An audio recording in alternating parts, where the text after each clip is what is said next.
咁啊，今朝又再去行山啦。咁今日去嘅咧就係紅香爐峰。咁咧，今日個天咧個天色就咁嘅。而家咧其實係落緊雨，但係咧又有啲陽光嘅。咁啊，睇下上到去係咩情況啦。我而家個行法咧就係會喺呢個百福道呢度向上行。咁睇下陣間上到去紅香爐峰個頂嗰度會係點樣樣，希望就有啲比較靚啲嘅風景俾大家睇下咁樣。好啦，我哋而家出發。咁咧，百福道就唔使一路行大斜路上去嘅，即係你中意都得。其實睇下你中意行斜路定行樓梯啦。咁咧，我比較懶啲，我先行樓梯。因為行樓梯咧就有呢條捷徑，捷徑咧就係喺呢一個公園，百福道公園交通安全城隔離呢度上去。咁咧行上去咧，呢度就有一條都幾攞命嘅樓梯嘅。不過斜路同樓梯之間咧，我會選擇行樓梯啦，都係因為咧超個路程比較短啲，咁啊留翻啲力陣間行上去紅香爐峰嗰度啦。好，呢度咧就係嗰條樓梯嘅入口，未到嗰條樓梯，行多幾步入去咧就係噶啦。咁呢度望翻落去就係交通安全城啦。前面咧就係我講嗰條樓梯啦。咁咧呢度呢啲就普通山林嚟嘅啫。咁呢度都好安全嘅，冇乜特別嘢。早幾日我行過，其實都唔係難行，係只係啲樓梯嘅級別就可能細啲啦。咁如果你嘅腳大啲，就小心啲咁樣樣。咁咧我就唔講啦。樓梯咧行咗上去先再講。大家可以見到咧，呢條樓梯係好長嘅，所以咧，如果你真係唔中意行樓梯咧，就千祈唔好行呢一度啦。不過行斜路都係一樣嘅，都係好攰。咁你可以見到咧，啲梯級之間咧真係好細，我對鞋都擺唔到。咁啊，上去再講，好攰。咁咧，樓梯嘅盡頭就係呢一度啦。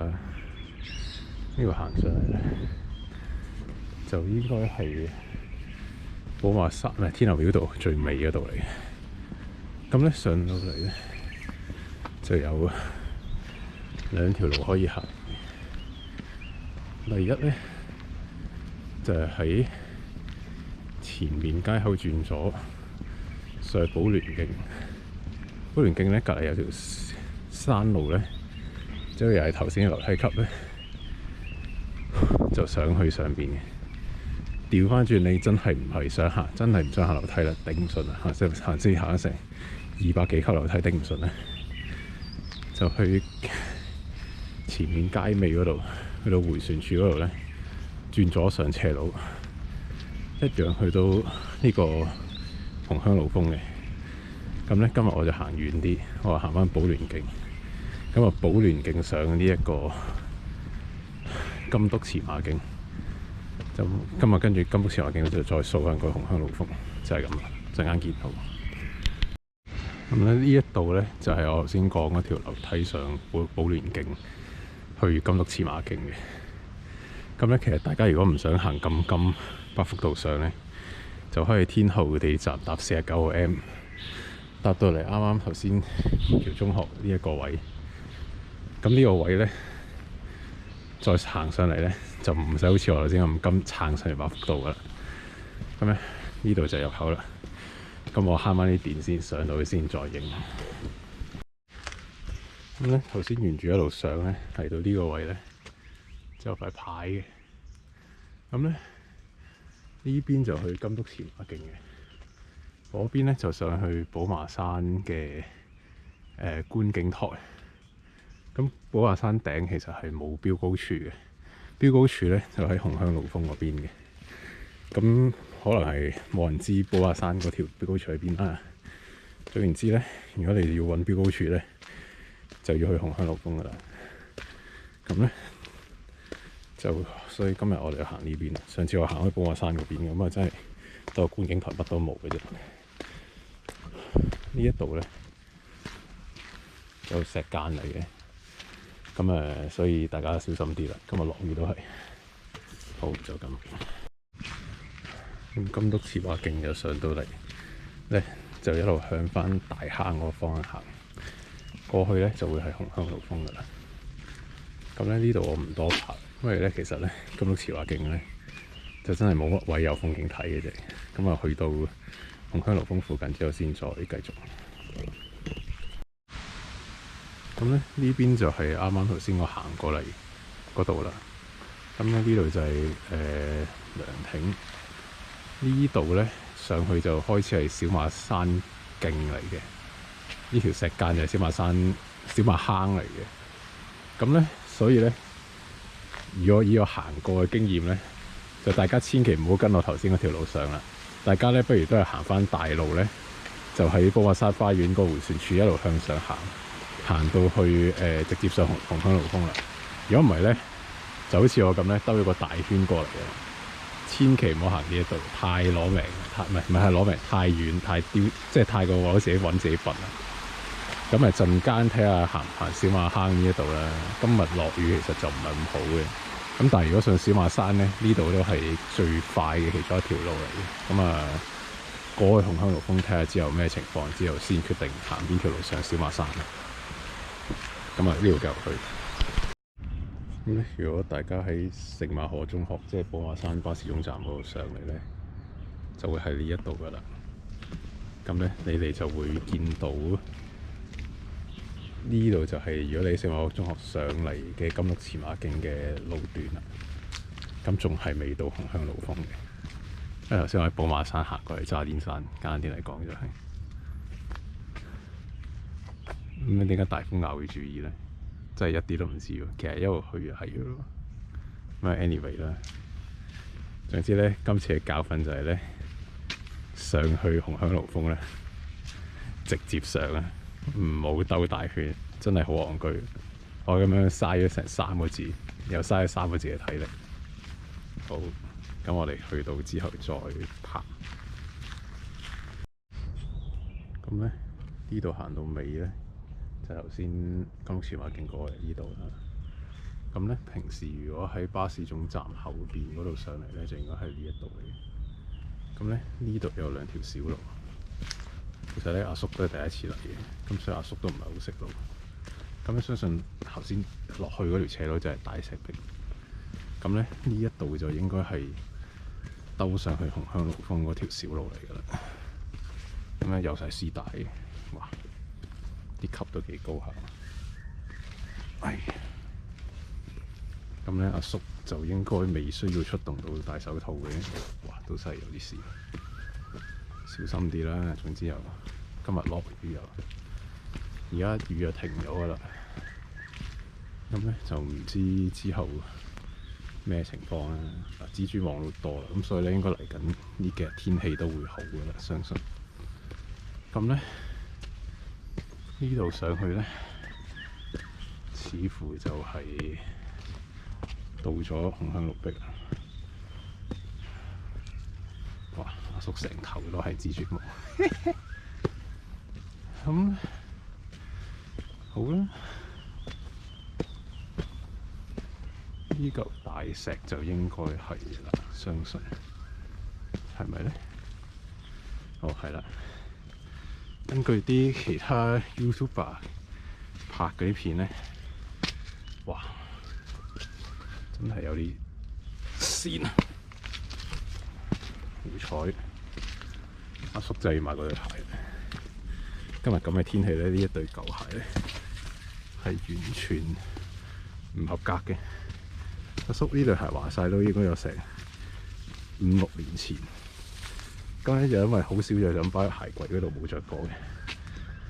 呢度落去又可能係啲大石壁啊。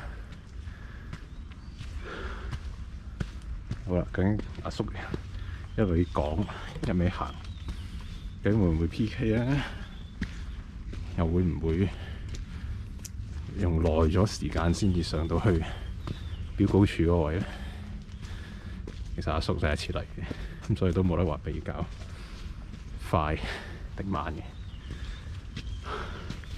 阿叔淨係好攰，因為阿叔真係嘥咗好多時間喺呢個金獨徑嗰度，所以咧奉勸大家真係上嚟咧，就真係千祈唔好跟師大，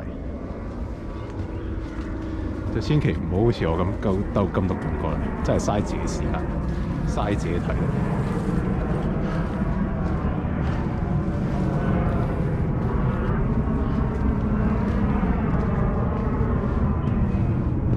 我相信話係咪爭啲臨尾香？呢度係咪咧？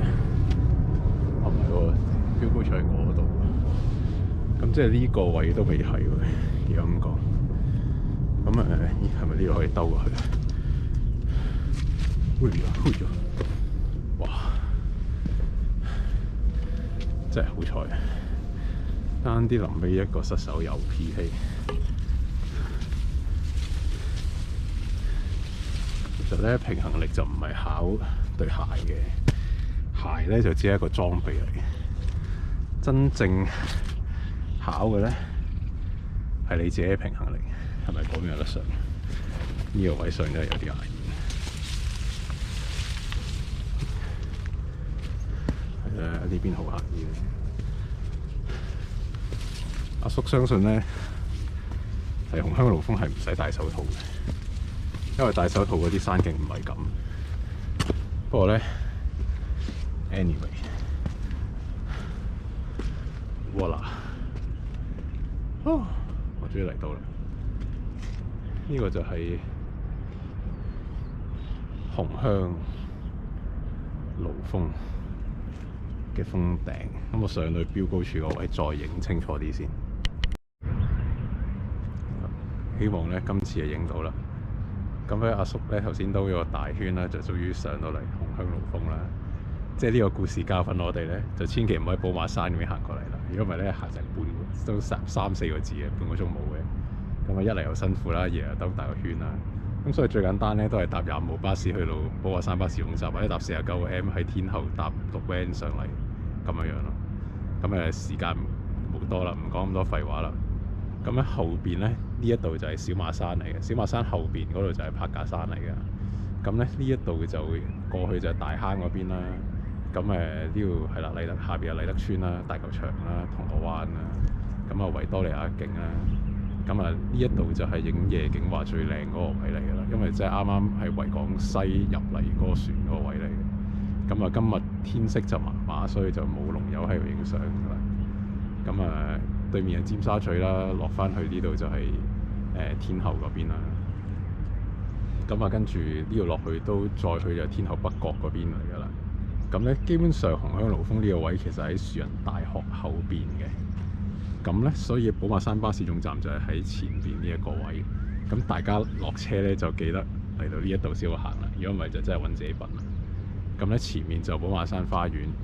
咁再去嗰邊其實就鰂魚涌嚟㗎啦，咁所以都要過翻座山嘅。咁咧紅香爐峰就大約個環境係咁啦。咁其實今日真係有啲事嘅，阿叔對鞋又唔係好好啦，咁行上啲石度濕咗咧，其實就真係好事。大家都係真係最好帶翻對手套啊，同埋着一對好啲嘅鞋嚟咁樣咯。咁基本上你喺巴士總站咧，就喺漢基書院呢個位係其實漢基書院嚟嘅。隔離先至係樹仁大學嚟嘅，漢基書院隔離呢度有條徑咧，行入嚟，咁跟住啲山路絲帶嗰度咧，一路上咧就上到嚟紅香路㗎。咁下邊嗰度咧，其實就係巨石壁嚟嘅。咁巨石壁就唔 live 啦，就可能陣間拍片之後先至快影翻俾大家睇下咁樣。咁大家再欣賞多一次而家呢個景咁樣。咁我都準備收機㗎啦，因為我都要時間許可之下咧。準備再上小馬山，小馬山再上後邊嗰個咧就係北拿山。咁睇下可唔可以去埋北拿山電台先，跟住再上小馬山，跟住再上北喇山頂。咁啊，應該今日就大致上係咁多啦。再行我真係瓜老襯應該。後邊嗰個唔知係咪紫羅蘭山啊嗰啲咁樣咯。咁啊，再望過去嗰度就係車旗山啊、西高山啊嗰邊咁樣。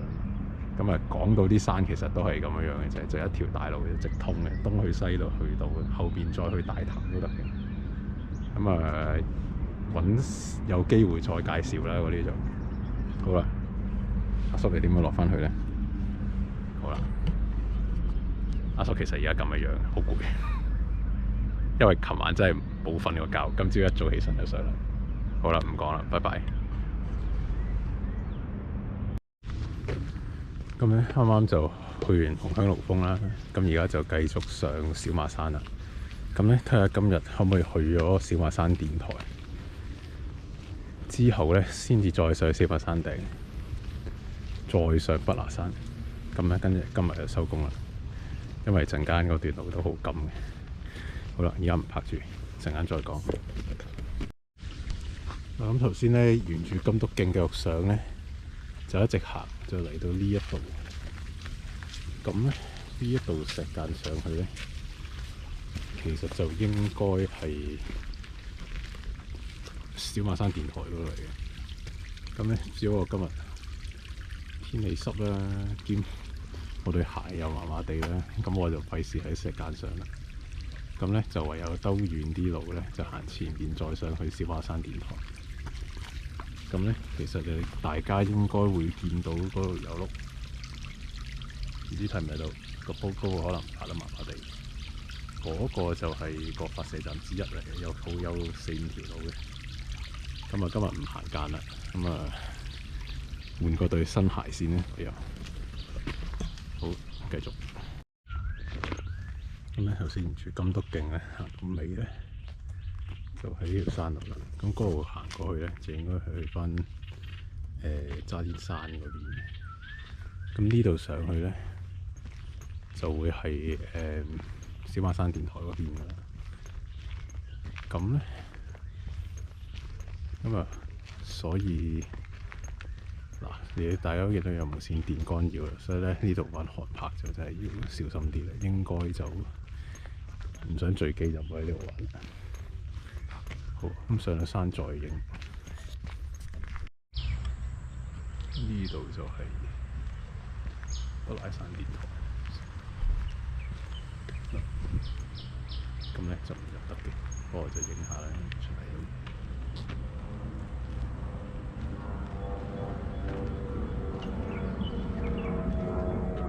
有人影更加會入親咗就係即刻拍到。飛機咧，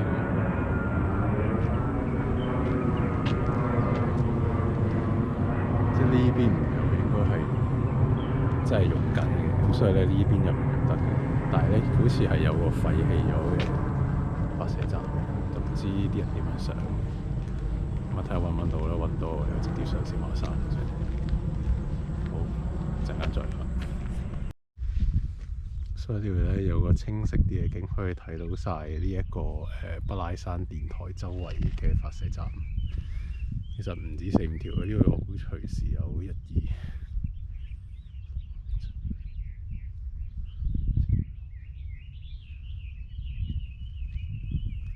15條大約係咁多啦。咁嗰個望過去就有個波嗰度就係柏架山頂虎峰嗰度啦。咁後邊嗰度就應該係咪？應該又唔係嘅。嗰個係呢度應該係小馬山，小馬山後邊先係北喇山。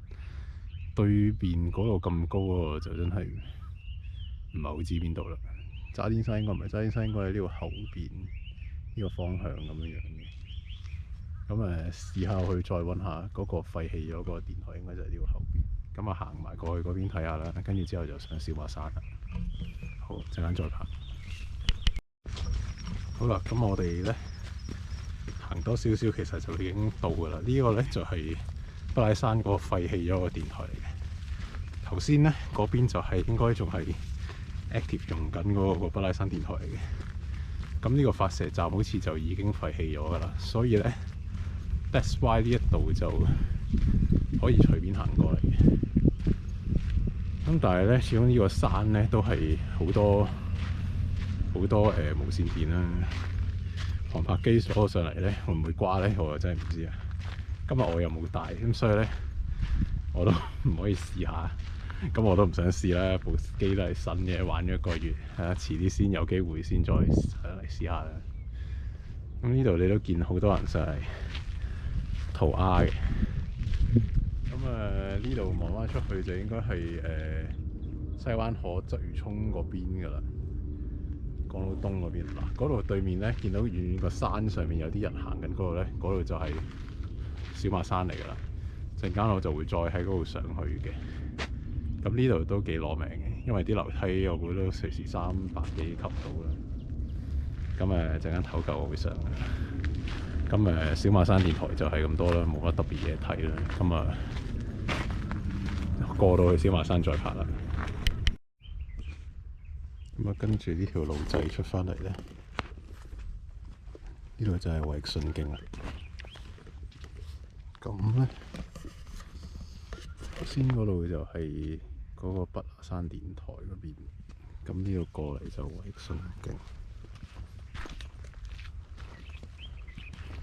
呢度落翻去咧，其實就係金篤徑嗰邊嚟嘅。呢一度就係衛奕信徑嚟嘅，即係佢。咁呢一邊咧就上去北牙山電台啦。頭先其實都係同一條路嚟嘅啫。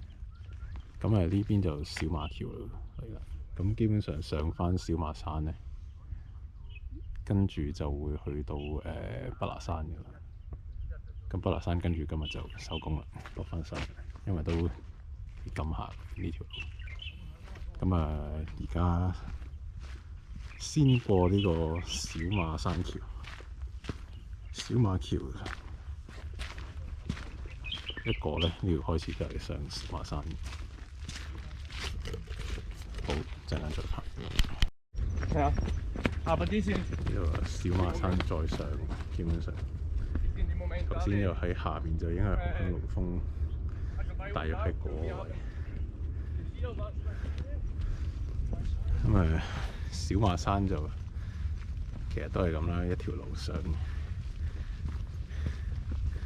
即係小馬山就辛苦嘅，辛苦在就係嗰幾百級樓梯。如果唔中意行樓梯咧，就真係好辛苦。只不過咧，一路行上去咧，你就會睇得翻後邊維多利亞港嘅景色啦。咁今日就天氣真係麻麻，所以我又覺得冇乜特別嘢睇啦。所以咧，行呢度又唔好心咁，行下又停下，行下又停下，望下咧，其實個環境係真係幾靚嘅。一口氣爆咗上去咧，就自己攞嚟辛苦，兼咧你又睇唔到一啲好睇嘅嘢，譬如呢一個位啦。好，陣間揾到小馬山條嗰個爛咗嘅標高柱咧，再拍。呢一段就係上小馬山最金嘅樓梯啊！因為咧，你好短時間咧，小馬山都有400幾米海拔，咁你短時間咧，就下邊200幾升到400幾咧。可想而知個幅度咧係有幾大，不過望翻落去咧就真係好爽嘅。係啦，其實紅香爐峰係呢一邊添，呢邊已經係柏架山底咧紅屋啊嗰扎嚟嘅。陣間落間柏架山度咧就係咁樣嘅。好，繼續上峰頂。小馬山咧，其實就真係啲路都唔係咁容易行嘅。咁唔會係全部都係油柏路啦，即係都係以呢啲山路為主嘅。咁咧，所以呢度1星半到2星路啦。that for a French person, I know so much about your culture and all your culture. 好啦， 咁呢個位咧就係、當年嗰條標高柱啦。咁小馬山就喺呢度，就係小馬山頂嚟㗎啦。咁冇乜特別啦，呢一度都係陣間就再落翻去小馬山嘅南脊，今日上去呢個北拿山啦。遙遠又望到柏架山啦，呢一度鰂魚涌啦、西灣河嗰邊啦。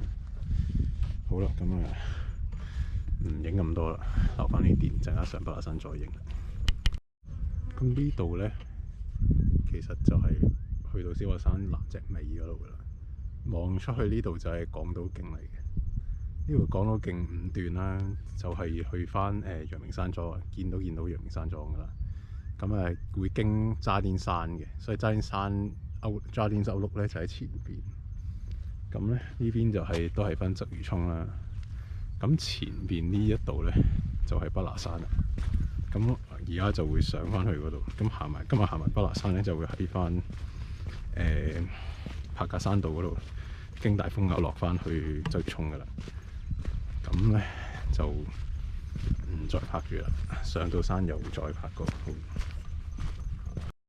咁咧呢度就係港島徑衛奕信徑個交界啦。咁咧行過去嗰邊就去翻陽明山莊嘅，前面有個火洞嘅，不過今日唔去玩啦。咁咧就所以咧而家就行排到落埋都。咁向呢邊行就去翻大風坳嗰邊咁樣嘅。咁都拍一拍呢度個景啦。但係其實上到去就仲靚嘅。呢一度都係望翻去陽明山莊嗰邊嚟嘅啫。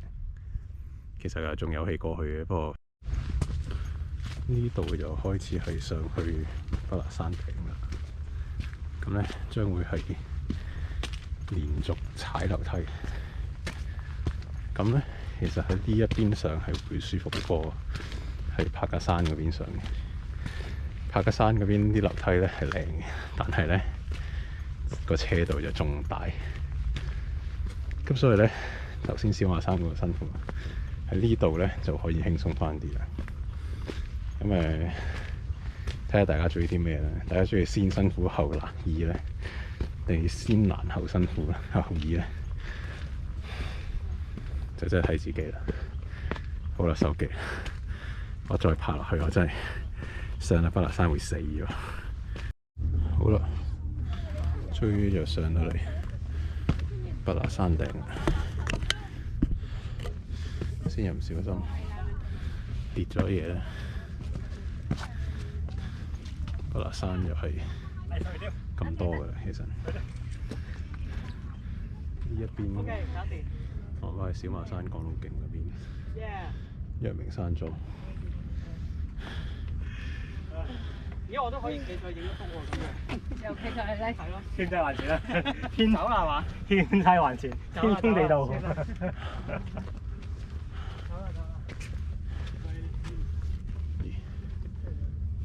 新嘅，上次嚟都冇嘅。好啦。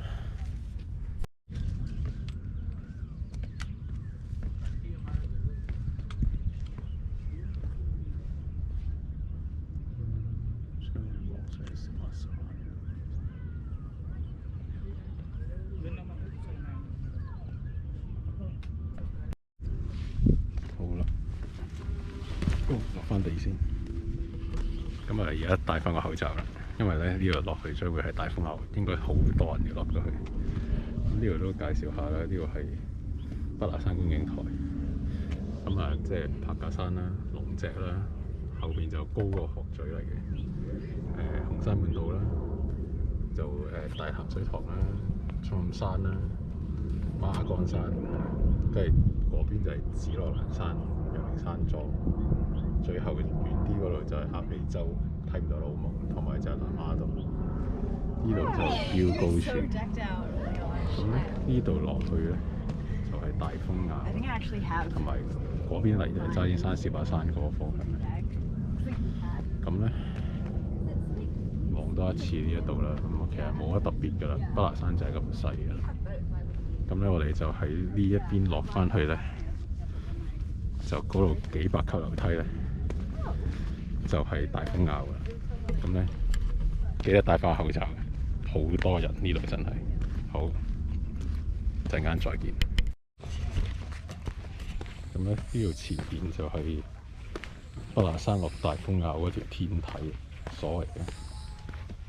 呢度其實係真係有啲難行嘅，因為你諗下，其實北拿山有成400幾米啦，大風坳嗰度都應該其實300幾米、310幾米海拔左右嘅，咁所以其實都急降咗成100米。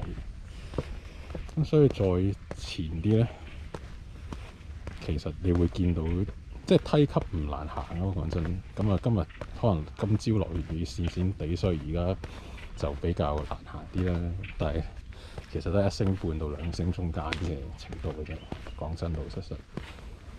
咁所以頭先如果喺小馬山嗰邊上面辛苦咗咧，嚟到呢邊咧其實就舒服嘅，因為你真係一路慢慢落嘅啫，唔係難度不大。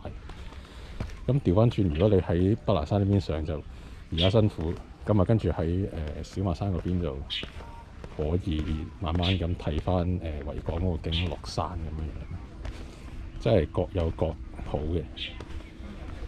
咁啊，北拿山嗰個景其實主要都係睇翻角島南呢邊啦，咁所以就真係老實實，如果我個人覺得咧，其實紅響龍峰嗰邊嗰個景係仲靚嘅。咁基本上今日都到尾聲嘅啦，下架山我就唔上嘅啦，因為我對鞋今日真係好差，加上今日個地真係跣。我如果再上咧，我真係應該都達死啊！咁啊，唯有去買個對鞋啦，睇下可唔可以買個對鞋，睇下會唔會好啲啦。咁啊，而家落翻大風坳先。咁咧，呢度就係大風坳涼亭啦。咁啊，例牌都係多人嘅都。咁啊，睇下揾到個，仲有啲嘢可以睇嘅呢度。咁呢度就港島徑第6段啦，同埋好似係唔記得咗。落去就係嗰邊咧，大潭水塘嘅。咁前面嗰度就野豬徑，就去大潭道石澳嗰方面嘅。咁咧呢一度就燒烤場啦，嗰邊條路就上柏架山頂㗎啦。呢度大潭水塘，咁咧嗰邊就係落翻山去食嘢。咁咧呢度都有啲嘢睇嘅，呢度咧就呢度咯。一陣間我都喺呢度。其實就係即係大風坳頂咧，睇翻啲資料話咧，其實以前就係太古療養院嚟嘅，就俾一啲 staff 喺香港咧，可能有啲病痛啊，就會送上嚟呢個療養院嗰度去醫療。咁所以以前大風坳呢度咧，其實就係有纜車啦。咁啱啱大風坳呢個位就係總站啦。呢一度咧，嗱呢啲你見到啲石級其實就係療養院嚟㗎啦。咁就拆晒啦，當然纜車都拆埋啦。纜車其實40年代嗰陣已經冇咗㗎啦，1940年代嗰個時間。咁呢啲下邊嗰啲石凳咧，就係以前療養院嗰啲地基嚟嘅。基本上咧就可以行一行落去睇嘅。不過今日我對鞋咁樣樣，我唔知落唔落到去啦。如果要落咧，就係喺最尾嗰度咧，其實就可以，或者要爬落去都得嘅，講真。不過就費事啦。咁啊，真係好多人啊！所以大家嚟到呢度咧，就真係記得戴翻個口罩啦。喺尾嗰度有個人坐個位咧，嗰度可以兜翻落去而家下邊地基嗰個位嘅。咁呢邊其實就上翻去就係上柏架山嗰邊嗰條路啦，就野豬徑嗰度嚟嘅。野豬徑咧，其實我會覺得係行過一次咧，就覺得應該似係2星到2星半嘅，因為始終嗰度都凹凸不平。兼如果你好似今日咁落雨濕濕咁行咧，其實係會比較危險嘅。咁呢度封咗啦，費事過去啦，又唔係好好啦。始終設施封咗，唔應該入嘅，講真就。咁喺呢度總括一下今日條路啦。今日就去咗紅香爐峰啦，跟住係經金督前亞徑上去紅香爐峰嘅，之後就去咗不拉山電台。不拉山電台上小馬山，小馬山再上北拿山。北拿山就啱落翻嚟大風大風亞陣間我就會落翻去鰂魚涌嗰邊噶啦，就翻屋企噶啦。咁全程呢，如果你問我，會覺得呢度係2星啦，真係2星半我俾唔到2星，因為其實始終佢山路真係講真唔多。紅香爐峰可能都係爬一爬啊，上去北拿山電台嗰啲路，其實都係普通嘅山路，都係平，兼有啲其實係鋪咗石屎嘅，所以真係其實真係2星。個1星個難度其實係不斷上斜嗰個要求，因為其實如果喺喺不拉山電台上小馬山再上北拿山，其實係由海拔大約200m 去到400m 嘅。我會覺得係對新手嚟講會係難，但係如果對即係熟手嘅，應該就唔會好大問題嘅。即係始終係個體能要求咯，講到尾都係技術就真係好一般嘅啫，老老實實。咁但係呢度都係唔錯嘅選擇嘅，因為大家都見啦，即係紅香爐峰嘅景啊，小馬山啊，甚至上到北拿山啊，其實係會睇得晒香港北同香港南嘅風景嘅。咁所以其實係新手都算一個適合嘅行山路線嚟嘅。你問我，咁最好爬山，譬如爬上紅香爐峰係最好，真係揾人磅一磅啦。咁冇嘅話，其實都問題不大嘅。好啦，咁今日真係到此為止啦。咁下次就再會啦，唯有好，我哋再見，拜拜。